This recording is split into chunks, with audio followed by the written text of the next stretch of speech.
ঘুমাইতেন বাইতুল্লাহ, যখন ঘুমাইলেন হঠাৎ করে একদিন ছাদকে ফাঁকা করা হয়েছে। জিবরাইল আলাইহিস সালাতু ওয়াস সালাম ওই ছাদের ফাঁকা থেকে আসবে, ওখান থেকে ছিদ্র করা হয়েছে। মুহাদ্দিসিনে কিরাম তারা লিখেছে জিবরাইল আলাইহিস সালাতু ওয়াস সালাম ছাদ থেকে কেন আসা লাগবে? জিবরাইল আলাইহিস সালাতু ওয়াস সালাম ছাদ ছাড়া তো অন্য জায়গা থেকে রাসূল আকরাম সাল্লাল্লাহু আলাইহি ওয়াসাল্লামের কাছে আসতে পারতেন, কিন্তু কেন ছাদ ছিদ্র করে জিবরাইল আলাইহিস সালাতু ওয়াস সালাম রাসূলের কাছে আসবেন? ওই ছাদ ছিদ্র করে আসার মানে হলো রাসূল আকরাম সাল্লাল্লাহু আলাইহি ওয়াসাল্লাম বুঝতে পারে আজকে অন্য কোনো ঘটনা ঘটতে যাইতেছে। এরপরে জিবরাইল আলাইহিস সালাতু ওয়াস সালাম ছাদের ছিদ্র থেকে জিবরাইল আলাইহিস সালাতু ওয়াস সালাম নবীর কাছে আসলেন, রাসূল আকরাম সাল্লাল্লাহু আলাইহি ওয়াসাল্লামকে এরপরে ঘুম থেকে উঠাইলেন। এরপরে বাইতুল্লাহ হাতিম নামক জায়গায় রাসূলকে নিয়ে গেলেন। হাতিম নামক জায়গায় রাসূল আকরাম সাল্লাল্লাহু আলাইহি ওয়াসাল্লামকে বসাইয়া সামনে সিনাটা ফাড়লেন। সিনাটা ফেরে তার সিনাটা বের করে এরপরে জমজমের পানি দ্বারা সেগুলোকে দূরীভূত করলেন। এরপর স্বর্ণের একটি পাত্র আনলেন। স্বর্ণের পাত্রটার মধ্যে এলেম আর হেলেম দ্বারা ভরপুর ছিল। কি বলেন? স্বর্ণের পাত্রের মধ্যে এলেম আর হেলেম দ্বারা ভরপুর ছিল। এবং ওইটা রাসূল আকরাম সাল্লাল্লাহু আলাইহি ওয়াসাল্লামের ভিতর দিয়ে এরপরে আবার লাগিয়ে দিলেন। বলেন না সুবহানাল্লাহ। এখন যদি প্রশ্ন করেন হুজুর ওই যে স্বর্ণের পাত্র যেটা ছিল এলেম আর হেলেম দ্বারা ভরপুর সেইটা কিরকমের? ভাই এরকমের প্রশ্ন করা যাবে না, কারণ এইটা সব জিনিস দেখা যায় না। মানুষের জ্বর হয় কিনা কথা বলেন? জ্বর হবার পরে ওইটা মেশিন দ্বারা মাপে, মেশিন দ্বারা মাপার পরে বলতেছে এত কি ডিগ্রি জ্বর, কিন্তু সেইখানে আপনি কি জ্বর দেখতে পারেন? জ্বর কি দেখা যায়? এরকম জাতীয় কোনো প্রশ্ন করা যাবে না, এরকম জাতীয় কোনো প্রশ্ন করা যাবে না। এই যে ডাক্তাররা কি করে এখানে বলেন তো?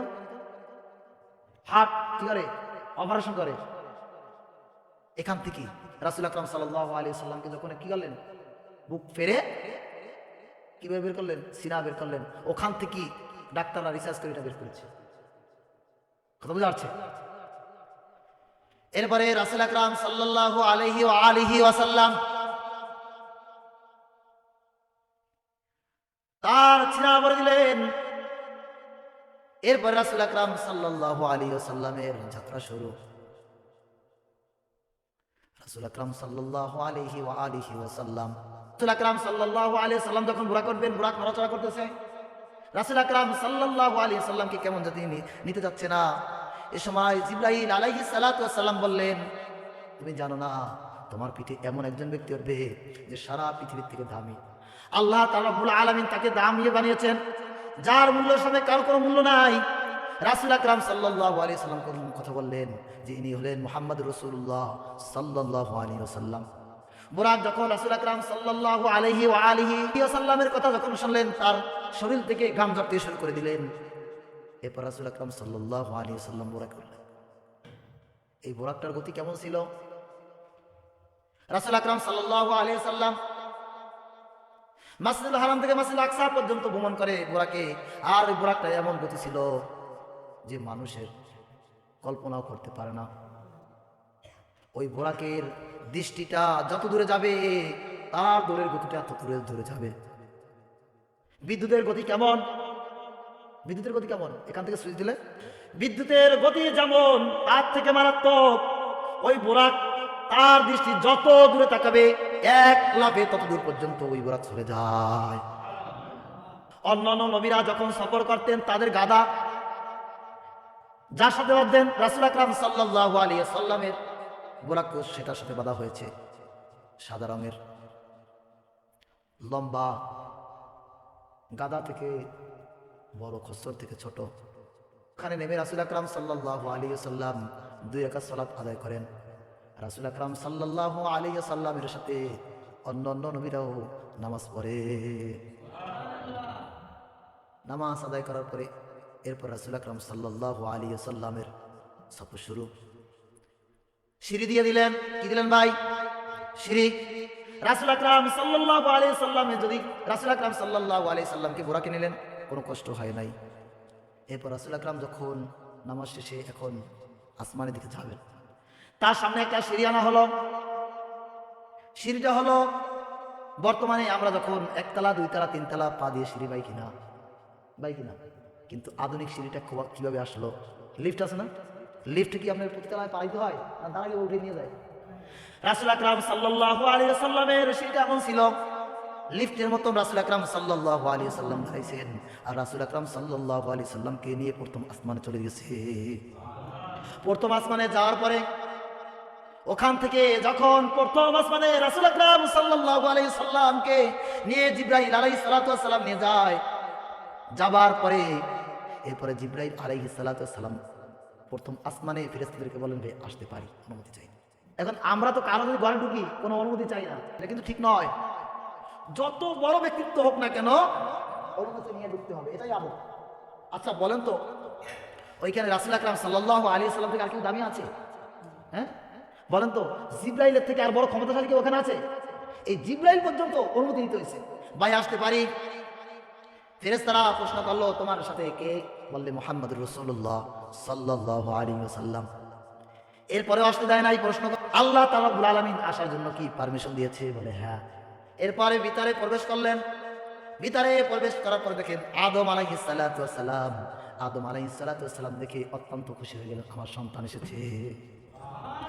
আদম আলাইহিস সালাতু ওয়াস সালাম আহলান সাহলান মারহাবা জানাইলেন।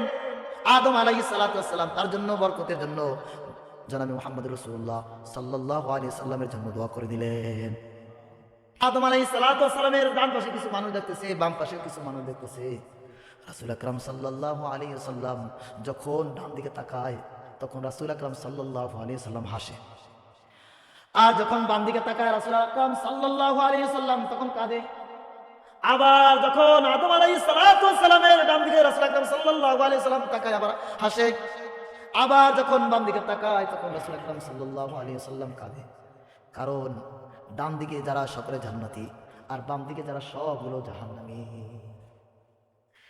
এরপরে রাসূল আকরাম সাল্লাল্লাহু আলাইহি ওয়াসাল্লাম প্রথম আসমানকে রেখে দ্বিতীয় আসমানের পরে আগামন শুরু করলেন। দ্বিতীয় আসমান পর্যন্ত যখন গেলেন ফেরেশতাকে প্রশ্ন করলো, ভাই আসতে পারি? বলছে, তোমার সাথে কে? একই প্রশ্ন। বলে মুহাম্মদ রাসূলুল্লাহ সাল্লাল্লাহু আলাইহি ওয়াসাল্লাম। প্রশ্ন করলেন, আল্লাহ তাআলা রব্বুল আলামিন আসার জন্য কি অনুমতি দিয়েছে? বলল, হ্যাঁ আল্লাহর আদেশে নিয়ে এসেছি। এরপর বললে, প্রবেশ করো। এরপরে প্রবেশ করলেন। ওখানে গিয়ে দেখেন ঈসা ইবনে মারিয়াম, ঈসা আলাইহিস সালাতু ওয়াস সালাম এবং ইয়াহইয়া আলাইহিস সালাতু ওয়াস সালাম সম্পর্কে দুজন খালাতো ভাই। সুবহানাল্লাহ বলুন না। এখান থেকে যখন গেলেন এবার নবী আহলান সাহলান মারহাবা জানাইলেন, স্বাগতম জানালেন, কল্যাণের জন্য নবীর জন্য দোয়া করে দিলেন। এরপর দ্বিতীয় আসমান পাড়ি দেওয়ার পর তৃতীয় আসমানে আরম্ভ করলেন যাওয়া। ওখানে গিয়ে রাসূল আকরাম সাল্লাল্লাহু আলাইহি ওয়াসাল্লাম যখন গেলেন, জিবরাইল আলাইহিস সালাতু ওয়াস সালাম বলেন, ভাই আসতে পারি? বলে, তোমার সাথে কে? বলে, মুহাম্মদ রাসূলুল্লাহ সাল্লাল্লাহু আলাইহি ওয়াসাল্লাম। বলতেছেন, আল্লাহ কি অনুমতি দিয়েছে আসার জন্য? হ্যাঁ দিয়েছে, আল্লাহর আদেশে নিয়ে এসেছি। ঠিক আছে, প্রবেশ করো। আল্লাহ রাসূল সাল্লাল্লাহু আলাইহি ওয়াসাল্লাম যখন প্রবেশ করলেন, প্রবেশ করার পর দেখতেছেন ইউসুফ আলাইহিস সালাতু ওয়াস সালাম। দ্বিতীয় আসমানে কে? ইউসুফ আলাইহিস সালাতু ওয়াস সালাম। ইউসুফ আলাইহিস সালাতু ওয়াস সালামকে এমন সৌন্দর্য দান করেছেন, আল্লাহ রাসূল তাকিয়ে দেখেন সারা পৃথিবীর অনেক সুন্দর ইউসুফ আলাইহিস সালাতু ওয়াস সালামকে আল্লাহ তাআলা দান করেছেন। এখন প্রশ্ন আসে, রাসূল আকরাম সাল্লাল্লাহু আলাইহি সাল্লাম কেমন সুন্দর ছিল? ইউসুফ আলাইহিস সালাতু ওয়াস সালামকে যদি সারা পৃথিবীর অনেক সৌন্দর্য দান করা হয়ে থাকে, রাসূল আকরাম সাল্লাল্লাহু আলাইহি সাল্লামের সৌন্দর্য কেমন ছিল? বলছে রাসূল আকরাম সাল্লাল্লাহু আলাইহি সাল্লামের সৌন্দর্য হলো পূর্ণিমার চাঁদের আলো যেরকম তার মতো। চতুর্থ আসমানে প্রবেশ করলেন। প্রবেশ করার পরে দেখেন ইদ্রিস আলাইহিস সালাতু ওয়াস সালাম। ইদ্রিস আলাইহিস সালাতু ওয়াস সালাম জনাবে মুহাম্মদুর রাসূলুল্লাহ সাল্লাল্লাহু আলাইহি সাল্লামকে দেখার পরে আহলান সালাম জানালেন এবং তার জন্য কল্যাণের দোয়া করলেন। সুবহানাল্লাহ বললেন।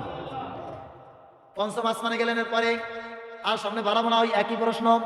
পঞ্চম আসমানে যাবার পরে হারুন আলাইহিস সালাতু ওয়াস সালাম রাসূল আকরাম সাল্লাল্লাহু আলাইহি সাল্লামকে দেখে অনেক খুশি, আহলান সালাম জানাইলেন এবং তার জন্য কল্যাণের দোয়া করলেন। এবার ষষ্ঠ আসমানে গেলেন।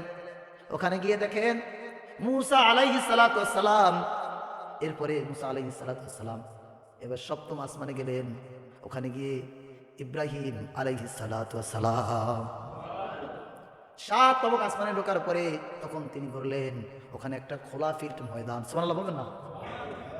রাসূল আকরাম সাল্লাল্লাহু আলাইহি সাল্লাম দেখতেছে স্বর্ণের একটা পাত্র এবং স্বর্ণের প্রজাপতিগুলো উঠতেছে, বিভিন্ন রঙের প্রজাপতিগুলো উঠতেছে এবং 600 ডানা জিবরাইল আলাইহিস সালাতু ওয়াস সালামের রয়েছে। ইব্রাহিম আলাইহিস সালাতু ওয়াস সালামকে দেখছেন রাসূল আকরাম সাল্লাল্লাহু আলাইহি সাল্লাম ইব্রাহিম আলাইহিস সালাতু ওয়াস সালাম কে দেখতেছেন বাইতুল মামুরে হেলান দিয়ে বসে আছে। আর বাইতুল মামুর হলো বাইতুল্লাহ শরীফের বরাবর একবারে 7 তলা আসমানে একটা ঘরের নাম, হেলান দিয়ে বসা।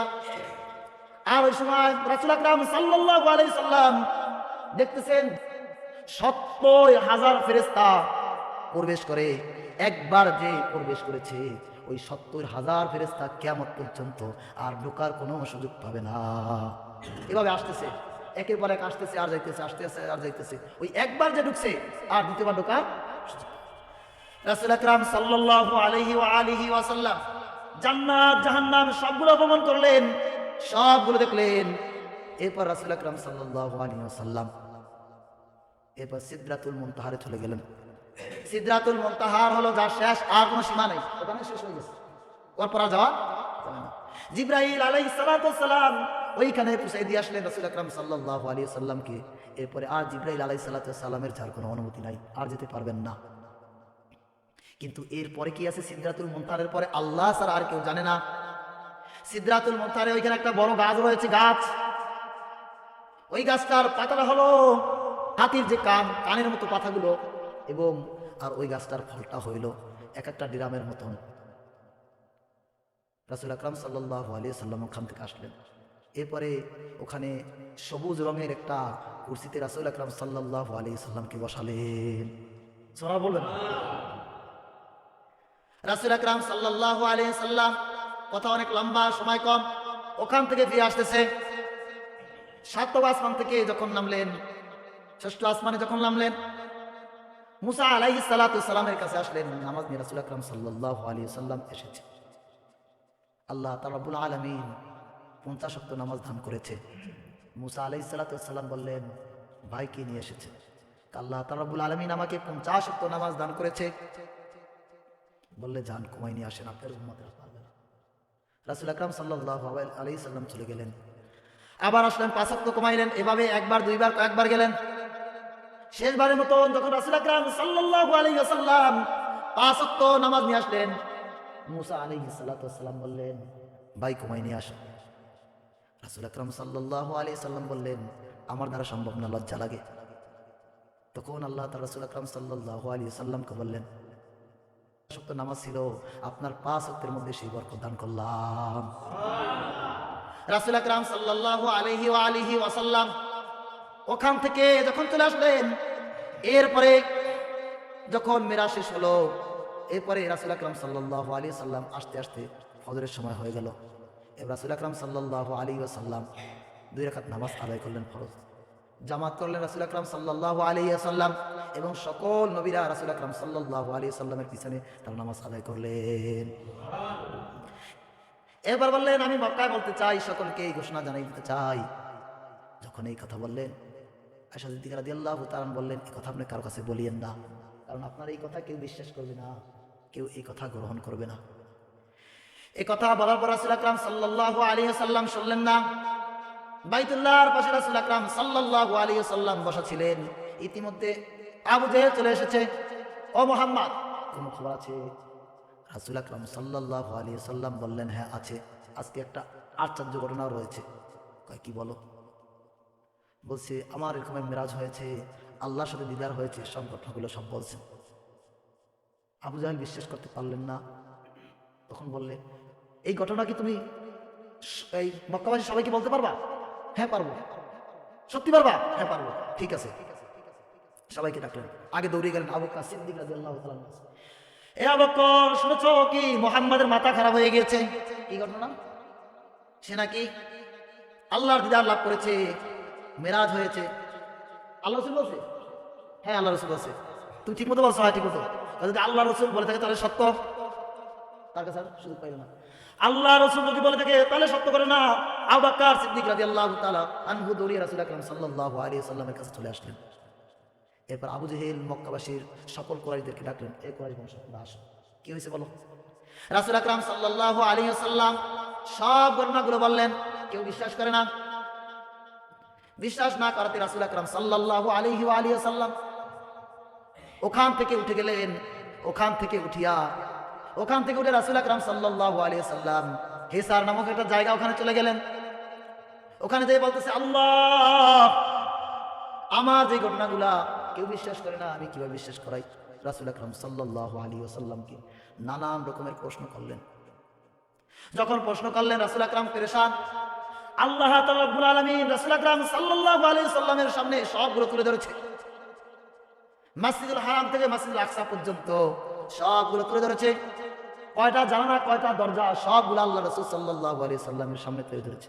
আর রাসূল সাল্লাল্লাহু আলাইহি ওয়াসাল্লাম সবগুলো দেখে দেখে স্পষ্ট বলতেছে। এরপরে আবু জাহেল বিশ্বাস করে না, কেউ বিশ্বাস করে না। না করাতে বলতেছে এ মিথ্যা বানিয়ে বলছে। কি বলছে? এ জাদু কি করছে? জাদু করছে। হীরা কিসারের কাছে একটা পত্র লিখে পাঠাইলেন। দিহানের কাছে, হযরত দিহারের কাছে, হীরা কিসারের কাছে একটা পত্র লিখে পাঠাইলেন। এরপরে ওই সময় আবু সুফিয়ান তার সাঙ্গপাঙ্গ নিয়ে ওই সময় তারাও সফর বের হলেন। হীরা কিসার তখন অনুষ্ঠান ডাকলেন, সকলকে দাওয়াত দিলেন। এরপরে আবু সুফিয়ানের লোকেরাও কি করলেন, তারা উপস্থিত হইলেন। কি মুহাম্মদ সম্পর্কে তোমাদের কি ঘটনা? মুহাম্মদ তো চিঠি লিখে পাঠাইছে, তোমরা কি বলো? আবু সুফিয়ান তিনি চিন্তা করলেন এই সুযোগে রাসূল আকরাম সাল্লাল্লাহু আলাইহি ওয়াসাল্লামকে ছোট করবে, এমন কিছু ঘটনা বলবে যেন রাসূল আকরাম সাল্লাল্লাহু আলাইহি ওয়াসাল্লামের শানে আঘাত লাগে। কিন্তু আবু সুফিয়ান আবার চিন্তা করলো, আমি যদি বানিয়ে কিছু বলতে যাই তাহলে আমার যে সাথীরা আছে তাহলে আমাকে মিথ্যাবাদী কি করবে, সাব্যস্ত করবে। তখন সে বলছে, চিন্তা করলো আমি যে ঘটনা দেখেছি আমার সাথীরাও সব একই ঘটনা দেখেছে, কিন্তু আসলে মেরাজ হয় নাই। এই ধারণা করে যেটা হয়েছে সেইটাই বলি, মিথ্যা বলার প্রয়োজন নাই। আবু সুফিয়ান তখন বললে, হে বাদশাহ, রোম সম্রাটের বাদশাহ, শোনেন, এই যে ঘটনা, মুহাম্মদ যে নবী দাবিদার, এক রাত্রে তিনি আরো 7 দিন ভ্রমণ করেছে, আবার সকাল হওয়ার আগে কিভাবে ফিরে আসলো? সম্ভব কিভাবে? অসম্ভব কথা। এই রাত্রে ভ্রমণ করেছে, আবার সকালও হয় নাই, রাত্রে আবার ফিরে আসছে, এই সম্ভব করে দিয়ে। মসজিদুল আকসা যে দায়িত্বে ছিলেন জাজজ, এই জাজজ তিনি বাদশার পিছনে ছিলেন। তখন তিনি দাঁড়িয়ে গেলেন, বললেন, বাদশাহ, আমার একটি কথা আছে। কি কথা বলো?